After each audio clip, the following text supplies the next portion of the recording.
Charge sheet ಸಲ್ಲಿಕೆ ಆಗಿದೆ, ಅದರಲ್ಲಿ ಒತ್ತಡಕ್ಕೆ ಒಳಗಾಗಿದ್ದಾರೆ.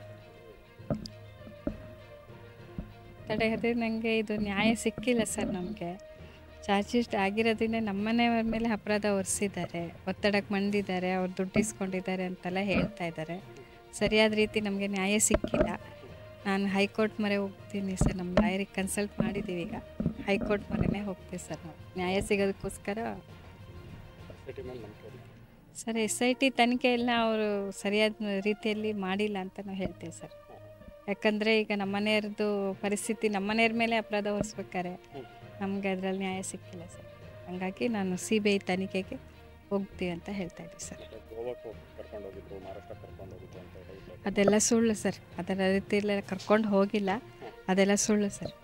ಆ ರೀತಿಯೆಲ್ಲ ಕರ್ಕೊಂಡು ಹೋಗಿಲ್ಲ. ಮತ್ತೆ ಅವ್ರ ಮೇಲೆ ಒತ್ತಡ ಹೇಳ್ತಾ ಇದ್ರು, ನಿಮ್ಮ ಸಿಕ್ಕಾಕ್ಸ್ತೀವಿ, ನೀವು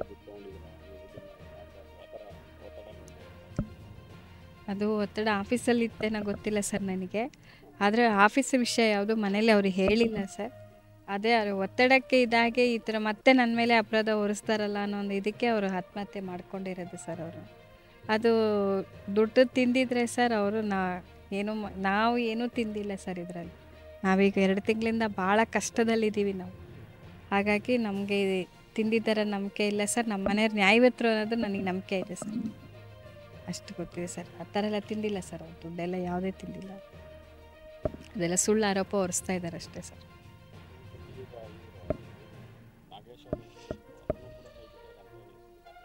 ಅದೇ ಸರ್, ಅವ್ರ ಸಚಿವರ ಹೆಸರು, ದದ್ದಾಲ್ ಹೆಸರೆಲ್ಲ ಅವರು ಕೈ ಬಿಟ್ಟಿದ್ದಾರೆ. ಬಟ್ ತನಿಖೆಯಲ್ಲಿ ಪೂರ್ತಿ ಅಧಿಕಾರಿಗಳೇ ಮಾಡಿದ್ದಾರೆ ಅಂತ ಚಾರ್ಜ್ ಶೀಟ್ ಸಲ್ಲಿಸಿದ್ದಾರೆ ಸರ್ ಅವರು. ಆದ್ದರಿಂದ ನಾವು ಹೇಳೋದೇನೆಂದರೆ ಸರಿಯಾದ ರೀತಿಯಲ್ಲಿ ತನಿಖೆ ಇನ್ನೂ ಆಗಬೇಕು. ನಾವು ಹೇಳ್ತಾರೆ CBIಗೆ ಒಪ್ಪಿಸಿ, ಸರ್ಕಾರದಿಂದನೇ ಒಪ್ಪಿಸಿ.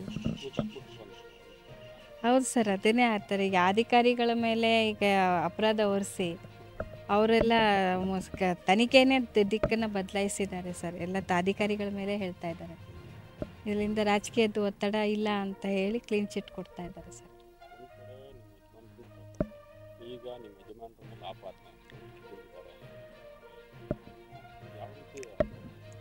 ಸರ್, ಈಗ ನಾವು ಕಳ್ಕೊಂಡಿದ್ದೀವಿ ಸರ್. ತುಂಬ ನೋವಲ್ಲಿದ್ದೀವಿ ನಾವು. ನಮ್ಗೆ ಯಾವುದೇ ಜೀವನದ ಆಧಾರನೂ ಇಲ್ಲ. ಈ ರೀತಿಯಲ್ಲಿರುವಾಗ ಆಪಾದನೆಯೂ ಹೊರಿಸ್ಕೊಳ್ಳೋದಕ್ಕೆ ನಾವು ರೆಡಿ ಇಲ್ಲ ಸರ್. ನಾನು ಹೈಕೋರ್ಟಿಗಾದರೂ ನಮ್ಮ ಮನೆಯವ್ರ ಮೇಲೆ ಏನೂ ತಪ್ಪಿಲ್ಲ ಅಂಥೇಳಿ ನಾನು ವಾದ ಮಾಡೋಕ್ಕೆ ರೆಡಿ ಇದ್ದೀವಿ ಸರ್. ಆದರೆ ತಪ್ಪು ನಮ್ಮ ಮನೆಯವ್ರು ಏನೂ ತಪ್ಪು ಮಾಡಿಲ್ಲ ಸರ್. ಯಾವುದೇ ತಪ್ಪಿಲ್ಲ ಸರ್. ಸರ್, ಕಾರಣ ಏನಂತಂದರೆ ಸರ್ಕಾರನೇ ಅದಕ್ಕೆ ಉತ್ತರ ಕೊಡಬೇಕು ಸರ್. ಸರ್ಕಾರನೇ ಇದಕ್ಕೆ ಉತ್ತರ ಕೊಡಬೇಕು. ಅದಕ್ಕೆ ಸರ್ಕಾರಕ್ಕೆ ನಾವು ಕೇಳ್ತಾ ಇರೋದಷ್ಟೇ, ತಪ್ಪು ಮಾಡಿದ್ದವ್ರು ಯಾರು ಅವ್ರಿಗೆ ಶಿಕ್ಷೆ ಕೊಡಿ. ಸುಮ್ಮನೆ ಅಪರಾಧ ಯಾಕೆ ನಮ್ಮ ಮೇಲೆ ಹೊರಿಸ್ತಾ ಇದ್ದಾರೆ ಅನ್ನೋದು ಗೊತ್ತಾಗ್ತಾ ಇಲ್ಲ ಸರ್. ನಾವು ಅಂಥ ಜನನೂ ಅಲ್ಲ ಸರ್, ನಮ್ಮ ಮನೆಯವ್ರು ಅಂಥವ್ರಲ್ಲ. ಥರ ತಿನ್ನೋ ಮನುಷ್ಯನೂ ಅಲ್ಲ ಸರ್. ಇಲ್ಲ ಸರ್, ಆ ಥರ ಎಲ್ಲ ಏನು ಕಾಂಟ್ಯಾಕ್ಟ್ ಯಾರೂ ನಮಗೆ ಕಾಂಟ್ಯಾಕ್ಟ್ ಮಾಡಿಲ್ಲ ಸರ್. ಯಾರೂ ಕಾಂಟ್ಯಾಕ್ಟ್ ಮಾಡಿ ಏನು ಈಗ ಬಂದು ನಮ್ಮ ಮನೆಗೆ ಸಾಂತ್ವನ ಬಂದು ಹೇಳೋಗಿದ್ರು, ಅದು ಅವತ್ತು ಬಂದೋದವ್ರು ಇವತ್ತಿನವರೆಗೂ ನಮ್ಮ ಮನೆಗೆ ಯಾರೂ ಬಂದೂ ಇಲ್ಲ ಸರ್. ಅದು ಮುಖ್ಯಮಂತ್ರಿಗಳು ನಮಗೆ 25 ಲಕ್ಷ ಕೊಡ್ತೀವಿ ಅಂತೇಳಿ ಅನೌನ್ಸ್ ಮಾಡಿದ್ದು ಅಷ್ಟೇ ಬಿಟ್ಟರೆ ನಮಗೆ ಯಾವುದೇ ಲೆಟ್ರೂ ಬಂದಿಲ್ಲ, ಯಾವ ಅಧಿಕಾರಿನೂ ತಿಳಿಸಿಲ್ಲ. ಆ ಅಮೌಂಟು ನಮಗೆ ಬಂದಿಲ್ಲ ಸರ್. 1.5 ತಿಂಗಳು ಆಗ್ತಾ ಬಂತವ್ರು ಅನೌನ್ಸ್ ಮಾಡಿ, ಇನ್ನೂ ನಮ್ಗೆ ಯಾವ ಅಮೌಂಟು ಬಂದಿಲ್ಲ ಸರ್. ಏನು ಅನ್ನಿಸ್ತಾ ಇದೆ ತನಿಖೆ ಈ ಥರ ಆಗ್ತಾ ಇರೋದು? ಒಂದು ಕಡೆ ರಾಜಕೀಯ, ಇನ್ನೊಂದು ಕಡೆ ಈ ಥರ ನಿಮ್ಮ ಮನೆಯವ್ರ ಮೇಲೆ ಅಪಾದನೆ. ಅದೇ ಸರ್, ನಾನೀಗ ಅನ್ನಿಸ್ದಂಗೆ ಅವ್ರವ್ರು ತಪ್ಪಿಸ್ಕೊಳ್ಳೋದಕ್ಕೋಸ್ಕರ ನಮ್ಮ ಮನೆಯವ್ರ ಮೇಲೆ ಅಪರಾಧ ಹೊರಿಸ್ತಾ ಇದ್ದಾರೆ ಸರ್. ಇದನ್ನೇ ನಾನು ಮೀಡಿಯಾ ಮುಂದೆನೂ ಕೇಳ್ಕೊತಾ ಇರೋದು. ಎಲ್ಲರ ಜನ ಸತ್ಯ ಗೊತ್ತಿದೆ ಸರ್. 6 ಪೇಜ್ ಡೆತ್ ನೋಟ್ ಅವ್ರು ಕ್ಲಿಯರಾಗಿ ಬರೆದಿಟ್ಟು ಹೋಗಿದ್ದಾರೆ. ಹಂಗೆ ತಿನ್ನೋರಾಗಿದ್ದರೆ ನಾವ್ಯಾಕೆ ಸರ್ 2 ತಿಂಗಳಿಂದ ಉಪವಾಸ ಇದ್ದೀವಿ? 2 ತಿಂಗಳಿಂದ ನಮ್ಮ ತಾಯಿ ಮನೇಲಿದ್ದೀನಿ ಸರ್. ನಾನು ಜೀವನದ ನಿರ್ವಹಣೆನೇ ನಮಗೆ ಕಷ್ಟ ಆಗಿರೋದ್ರಿಂದ ನಾನು ನಮ್ಮ ತಾಯಿ ಮನೇಲಿದ್ದೀನಿ. ನಾನು ಹಂಗೆ ತಿನ್ನೋರಾಗಿದ್ದು ದುಡ್ಡು ಇರಬೇಕಾಗಿತ್ತಲ್ಲ ಸರ್ ನಮ್ಮ ಹತ್ರ. ಯಾವುದೇ ಹಣ ಇಲ್ಲ ಸರ್ ನಮ್ಮ ಹತ್ರ. ಈ 2 ತಿಂಗಳಲ್ಲಿ ತನಿಖೆ ಹಂತದಲ್ಲಿ ನಿಮ್ಮ ಮೇಲೆ ಏನಾದ್ರು ಪ್ರೆಷರ್ ಹಾಕೋಕ್ಕೆ ಯಾರಾದರೂ ಇಲ್ಲ ಸರ್, ಯಾರು ಆ ಥರ ನಮಗೇನು ಪ್ರೆಷರ್ ಹಾಕೋದಕ್ಕೇನು ಬಂದಿಲ್ಲ. ಯಾರೂ ನಮಗೆ ಕಾಂಟ್ಯಾಕ್ಟು ಮಾಡಿಲ್ಲ. CID ಅವ್ರು ಮಾತ್ರ ಒಂದು ದಿವಸ ಬಂದು ಡೆತ್ ನೋಟು ಬಗ್ಗೆ ಸಾಕ್ಷಿ ಹೇಳೋದಕ್ಕೆ 4 ಜನ ಕರ್ಕೊಂಬನ್ನಿ, ಸಾಕ್ಷಿ ಹೇಳಿಸಿ ಅಂತ ಹೇಳಿದ್ರು ಸರ್. ನಾವು ಅದಕ್ಕೆ ಒಪ್ಪಲಿಲ್ಲ ಸರ್. ನಮಗೆ ಡೆತ್ ನೋಟೇ ಮೇಯ್ನ್ ಇರೋದ್ರಿಂದ ನಾವು ಆ ಥರ ಸುಳ್ಳು ಹೇಳಕ್ಕೆ ಬರಲಿಲ್ಲ ಸರ್. ನಾವು ಹೇಳೂ ಇಲ್ಲ. CID ಅವ್ರು ಬಂದು ಮಾತ್ರ ಆ ಥರ ಹೇಳಿದರು ಸರ್.